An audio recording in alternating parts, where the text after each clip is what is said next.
无法忍受校园霸凌和疯子母亲，少女在某个深夜选择离家出走。两个少年抢走了核弹原料，并在东京各处放置炸弹挑衅警方，分许从神社旁的大楼拆出的炸弹。警方根据起爆装置的电气式雷管信号，查出这是一个叫昭和火药的商家手里购买的。只要向市政府提交申请书并得到批准，任何人都可以购买火药。你们这个国家可真是和平啊！犯人伪装成花林建设公司的职员，使用了伪造的申请书以及非法取得他人信用卡，从而购得火药。从一些外国的非法网站上，只需要$1就能购得一张信用卡。因为使用的是虚拟货币，因此不可能从交易途径上追踪犯人。目前他们正在彻底排查监控录像，查找去昭和火药买炸药的犯人。接下来是关于信用卡的消费记录。嫌疑人由亚马逊购买了送餐盒、荞麦面店、工作服等物品，全部都是便利店代收，防盗监控也没有拍到可用的画面。总的来说是一个线索也没有。至于柴崎，则跑到了青森的核废厂，找人打电话想上少年的线索。少年本质是个不好相处的人，吃饭的时候也塞着耳机，别人问他在听什么，他就回答一个寒冷国度的音乐。有人问他爸爸是干什么的，他突然不说话了，像是被问了什么不该问的。回到东京后，苍前问柴崎调查出了些什么。犯人寡言，不与人交谈，很多人都不记得他了，让人开始怀疑到底有没有这个人存在。至今为止都没有留下一点蛛丝马迹，就像亡灵一般的存在。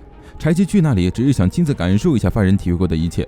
九重入侵警视厅网站并调查出了柴崎的资料。东二出门去安放下一个炸弹。柴崎在拉面店请六莉吃饭，突然新闻紧急插播，斯芬克斯再次发来新的谜题。在解开谜题王国接受可怕神谕的地方，入口处会刻上谁的名字？我们就在国王最后到着的地方等着你。来的时候不要走青铜，而是文字。收到消息的柴崎钱都没付就跑回了警视厅。解开谜题的国王即俄狄浦斯，他最后到着的地方是冥府。刺瞎自己双眼的俄狄浦斯牵着自己2个女儿的手，沿着青铜之街来到冥府门前，但他却说不要走青铜，而是文字。顺着视频文字评论区往下找，其中出现了一个网址，上面赫然是炸弹的倒计时。俄狄浦斯接受神谕的地方名为德尔斐，神殿的入口处刻着3个格言：认识你自己，适可而止，轻诺即为伤害。只要把格言纸的名字填进网址内，就能阻止炸弹。限时到深夜0点。警察准备将东京市内所有寺庙和神社都翻一遍。柴崎觉得事情没这么简单，他尝试在网址上填上名字。这次斯芬克斯首次提出要他们参加游戏，应该是对他之前发言做出的回复。丽莎一直都在街上流浪，东二则在身上装了追踪器。虽然九中说了不让他过分干涉，但他还是有些担心。如果丽莎被警察抓起来教育辅导，把他们抖出来就糟了，还是好好看着他比较好。警察通过监控发现了九中的行踪，并根据他的踪迹锁定了藏身的大楼。立刻全员出动去抓捕嫌疑犯，而柴崎这边还在试名字解密。犯人说这次是阻止炸弹而不是寻找炸弹，还特地警告了他们不要耍花招，恐怕那个地方也只是个陷阱。见柴崎不肯行动，雨村气的拍桌大骂他，不过和那2个小屁孩一样在享受这场游戏。警察包围了整栋大楼，强行突破。柴崎这边还在试密码，见柴崎试着居然开始抽烟，琉璃现在赶紧开窗通风，这里是不准吸烟的。就说了柴崎是不可能成功戒烟的，他到底了不了解他自己呀？一句话惊醒柴崎，认识你自己，难道指的是这个意思？他尝试着输入了自己的名字，没想到真的解密成功了。但是倒计时却并没有停下，警察闯入的果然是个精心布置的陷阱。柴崎是答对了题目，但有些人却耍了花招，这下无法阻止隐形的炸弹了。随着倒计时结束，警视厅搜查情报全部被公开到了网上。另一边，东二找到丽莎，让她赶紧回家去，外面太危险了。丽莎大喊着别管他，他没有归属。当时他还期待东二能把他带出这个世界，结果他就像个傻瓜一样，这种好事怎么可能如愿？然而他刚跑走就遇上了警察。就在丽莎惊慌失措时，东二骑着车冲过来，丽莎毫不犹豫地奔向东二，坐在机车后座感受风拂过身体。丽莎问东二，他们要将世界都毁掉吗？东二没有回答，丽莎却开心地大笑起来，他好久都没有这么开心过了。东二把丽莎带回家，九中表示强烈的反对，他不能相信丽莎，而且他们的时间所剩也不多了。结果下一秒，丽莎当场晕倒在了门口。东二想要把丽莎留在身边，九中是为了监控她不会告密，九中则认为丽莎不是同伴，留下来只会坏了他们的事。就算丽莎说自己没有归宿，想要逃离这个世界，但只要和他们扯上关系，只会落得悲剧下场。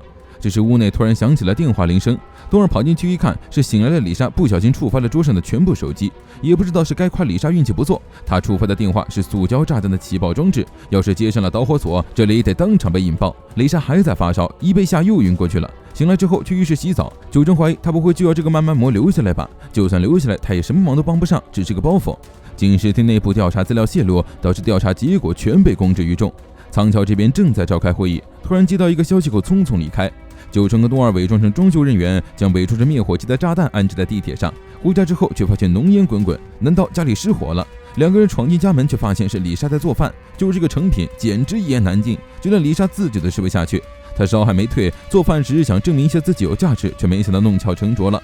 东二觉得从某种意义上来说，难吃的食物也算是珍贵的。在设施里的时候，他一点都想不起食物的味道，因为在那里进食只是一项机械性的工作。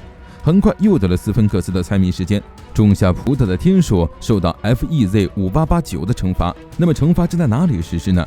截止时间为今晚8点。提到 FEZ5889，柴七突然想到了什么，跑去文职科问六力对这个编号有没有印象。这是警察的文件编号，上次犯人黑进警视厅，应该将他们文件全都看了一遍，这是特地为警察而设置的谜团。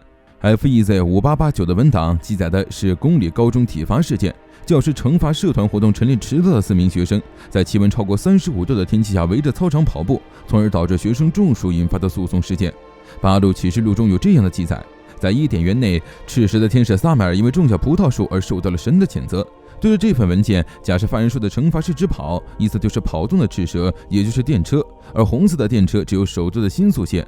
放置在地铁内的炸弹一旦引爆，所造成的伤亡将不计其数。于森急忙向上头汇报，而柴七也终于意识到这并不是无差别的恐怖袭击。东二觉得九中这次出的题太简单了，但他们的目的并不是要制造爆炸，如果问题太难，警察要是解不出来就糟了。